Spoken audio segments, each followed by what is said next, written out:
Today on ELN Morning. Sky high. Gas prices are climbing as high as 10 cents per day. How students are budgeting before spring break travel.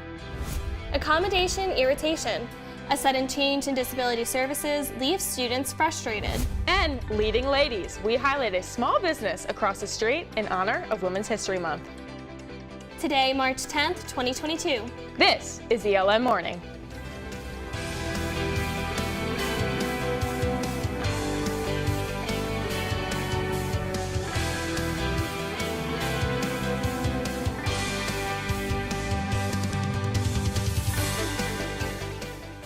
Good Thursday morning, everyone. Thank you so much for joining us. I'm Caitlin Rundle. And I'm Anne-Marie Bonner. You're watching ELN Morning. Anne-Marie, it is so great to be on the couch with you today. We are filling in for our normal anchors, Ashlyn and Baylor, but it is so great to be joining you today. It's good to be with you too. And spring break is just a day away, and some students have already left campus, but others will be leaving as the days go on. Exactly. We do have to talk about some of the gas prices that they will have to face as they do head to their spring break travel destinations. So as students do prepare to leave campus for spring break, they're being met with record gas prices, totals reaching the highest levels in over a decade.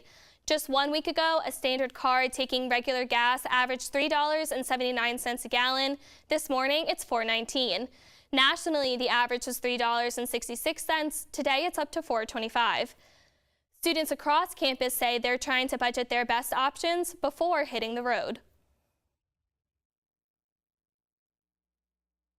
The prices being over $4, it's just outrageous. I drive to Raleigh like 4 or 5 times a week, and having to pay over $4 for gas is a lot, especially with making as little as we do. Very glad that I don't have a car right now because I don't want to be paying for gas. You have to roll with the punches. Like it is how it is. It's how the times are. So when it reached like 360 something, I started realizing, okay, I need to like put aside gas money so I can go home for spring break and like not have to worry about that. President Biden is warning Americans prices will continue to increase as the White House announced a ban on all Russian oil imports. Nearly 1,500 students registered with disability services could be affected by a sudden change to course registration. Students with approved academic accommodations are now no longer automatically guaranteed priority course registration. The change, announced in an email, requires students to apply for early registration, now to be granted on a case-by-case basis. Junior Kennedy Boston, who is registered with disability services, says she's upset that students who need priority have a limited amount of time to get required documentation. I haven't felt the support that I need right now in this time of like, oh, we'll help you like figure things out. Ella Nutt uses a partially motorized wheelchair to navigate campus. She relies on registering early, but did not receive the email. Now, she's left unsure if the change applies to her. I need to find out exactly what documentation they need. Priority registration would be helpful, is so that I can see, like for some of the classes, I would be able to actually see where each class is being held, and so that way I can pick classes that are held in places that I can actually get to easily on the campus. Disability Services Director Susan Wise declined an on-camera interview, but wrote in an email statement to ELN that the decision was made to make ELN more in line with our peer institutions. The deadline to apply is March 28th, and course registration begins on April 4th.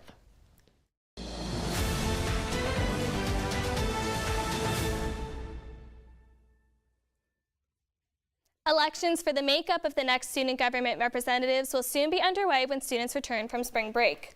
Joining us now in studio to discuss is SGA Student Body President Jack Corby. Thanks so much for joining us. Thanks for having me, you guys. So Jack, the elections start March 28th, right? So can you talk us through just what the process for elections look like? Totally. So the election packet to run for any open SGA position, which is in the Senate, the Finance Board, or the Judicial Branch, is open right now.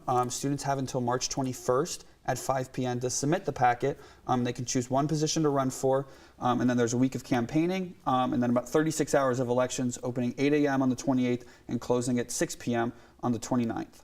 Okay, and why should students vote in these elections? Why should they care? Totally. Well, you elect your representatives. So at the Senate level, you elect the people that will work on legislation for you, work on different class events in correlation with other student organizations on campus. Judicial, you elect to work people that will see different things with student organizations and within the honor board.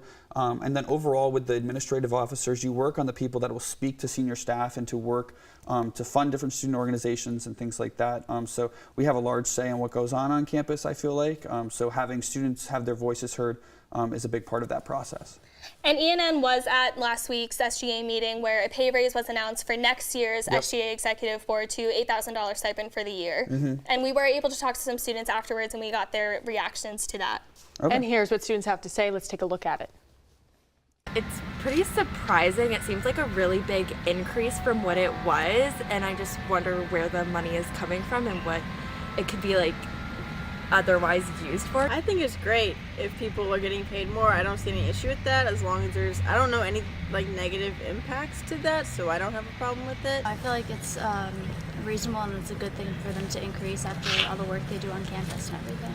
I don't necessarily see SGA's involvement on campus enough to warrant them getting paid more than the average student worker. I'd like to see them more on campus because of how much they're getting paid. I think they could use that to sort of like spread awareness for what they're doing and kind of make themselves more known on campus.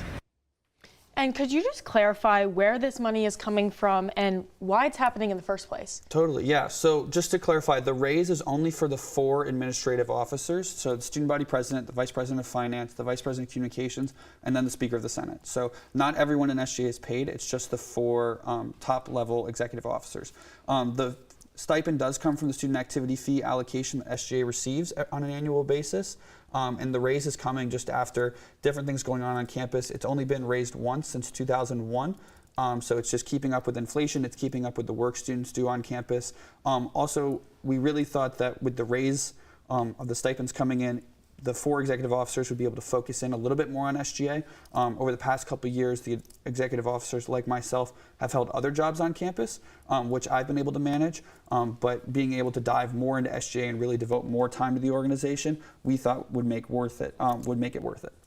And thank you so much for that. Yeah, thank you, Jack, for joining us. Yeah, of course. Thank you for having me. Of course. Still to come, the latest on the war in Ukraine, weather, and a new required course for students. ELN Morning returns in 60 seconds.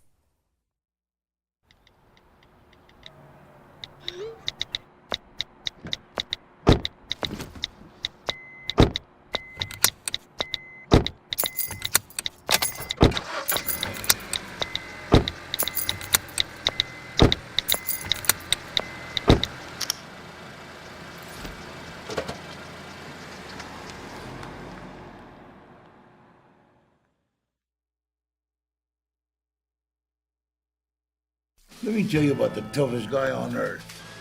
He has the crazy strength to lift the man that raised him up without even flinching.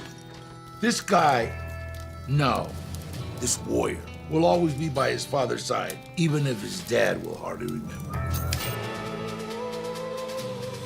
If this guy isn't the toughest guy on the planet, then I don't know who is. Caregiving is tougher than tough. Find the care guides you need at aarp.org/caregiving.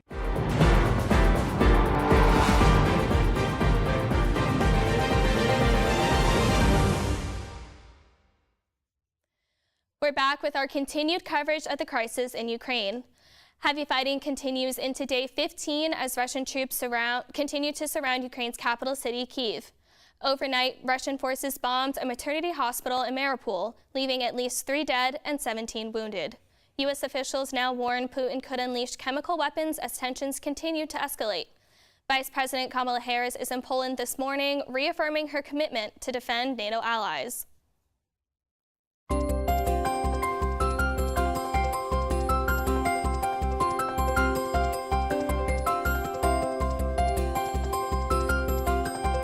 Just about 9 minutes after the hour now, and joining us live under the Oaks for a look at the weather ahead is our Brett Turnbull. Brett, good morning to you. Good morning. Thank you, Anne-Marie and Caitlin. It's a bit chilly out here under the Oaks as the weather has gotten a little bit cooler than we've been used to recently. We're expecting some slight rainfall this afternoon, but the weather should stay pretty cool throughout the day. As for your Phoenix 5-day forecast, Friday will have us feeling a little bit better. A partly cloudy day with a high reaching near 70 degrees. The sun should stay prevalent throughout most of the day. Saturday, the rain returns during the early parts of the morning, but as the day progresses, that rain should subside, so pay attention to that as you start your spring break travels. Sunday will be filled with sun and cooler temperatures, though, as the high for the day is set at 52 degrees with a low of 30 degrees. And as for the early part of our week next week, Monday and Tuesday will both be inching near that 70-degree marker, as the sun will be visible throughout both days with just a partial cloudiness accompanying it. That's all for your Phoenix 5-day forecast. Now back to Anne-Marie and Caitlin in the studio. Brett Turnbull live into the Oaks Press this morning. Thank you so much. The Academic Council, ELN's governing body for faculty and staff, is discussing a new required course on equity for future students. Council Chair Jason Husser says the committee is working to make the course applicable for all majors. The way that's conceptualized right now is that it would be a type of course, not a specific class, but a designation, kind of like an ELR, that all students, once this went into effect, would take a course related to equity in the United States. Husser says the course would not be required of current students, and changes are set to be announced before the next academic year. And coming up, we celebrate Women's History Month by highlighting a female-owned business right here at ELN. I'll be right back. Hi! You think you're probably sober? Yeah. But you're thinking about taking the back roads home, just in case. If you're probably sober, then why would you do that?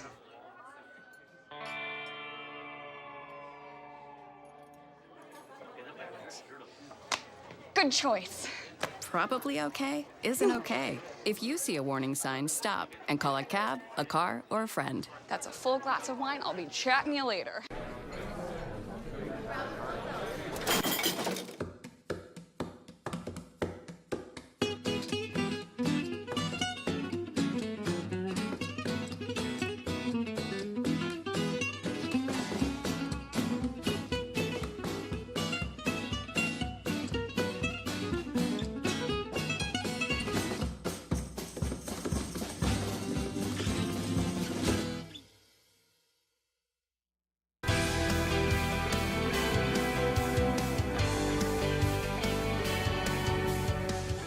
March is Women's History Month, and today we feature 3 female stylists who run their own hair and makeup companies just across the street from our studio. Our Jenna Mandrioli talked to one owner about empowerment in the business. 102 North is a boutique hair salon where 3 women share a love for the artistry. Stylist Shelly Miller says she has loved watching the small business grow over the last few months as she and her partners develop it through social media and marketing. She says working in an environment where she can support her female co-workers and their passions is what makes it special to her. It helps when you are encouraging somebody else to, it helps, you remind yourself that, you can do and achieve and, do whatever you want to do by encouraging the person beside you, and we just feed off each other in that way. Miller says she has leaned on other female members of the salon community in North Carolina for advice as the business grows. By doing what she loves, Miller says there is nowhere she'd rather be. We're just kind of a setup and create a beautiful environment and space and safe and friendly and kind that they can, achieve whatever they want behind their chair. Miller says she feels lucky to take her work to a college campus. We've really loved getting to know students from all over, and it's not just in the town that we're living in, but every person in our chair is from somewhere different. Jenna Mandrioli, ELN Morning. It is so great to see a woman-owned business just so close to our studio. It is, and I think it's important, especially for us too, as 2 former female sports directors as well. I mean, we see change happening in our industry as well, and then to see change happening in just industries in general with females in leadership positions, I think that's awesome. I do too. For more stories like these, pick up a special edition of The Pendulum honoring Women's History Month on March 23rd. And that's all the news we have for you this morning. Thank you so much for joining us. From everyone at ELN News Network, we wish you a safe and relaxing spring break. And we'll be back on the air for another edition of ELN Morning, Thursday, March 24th at 10 a.m. Eastern. In the meantime, visit our website and follow us on social media at ELN News Network. Have a great break, ELN.